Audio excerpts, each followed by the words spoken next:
So I've just set out here on our next slide the current financial market. So a bit of background on why we are where we are today.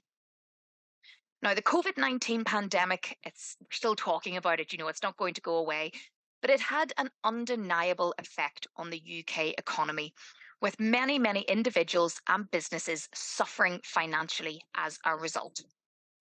As we've entered now this new year again, and whilst many businesses are now up and running, kind of back to normal, I guess we can say.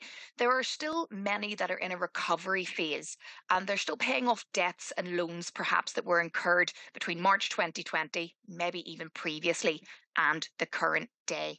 Now, on to the next slide here, and this is something I'm going to go on about quite a bit, I'm afraid. Get your paperwork in order. When we look at entering into contracts and repayment agreements, there is nothing better. I'm sure if there's lawyers listening, you'll know there's nothing better than if a client comes to you and they say, I need you to do X, Y, and Z. Here's everything you need.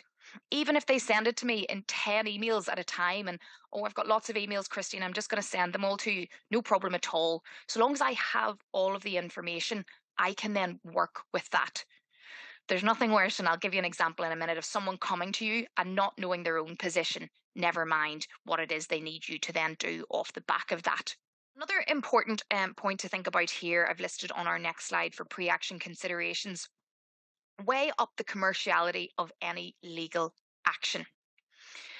There's little point, well, sometimes client wants to because they're looking to prove something different, but when we look at cash collection specifically, there's little point in pursuing a debt if it's going to cost you more to pursue the debt than what you're actually going to get out of it. Okay.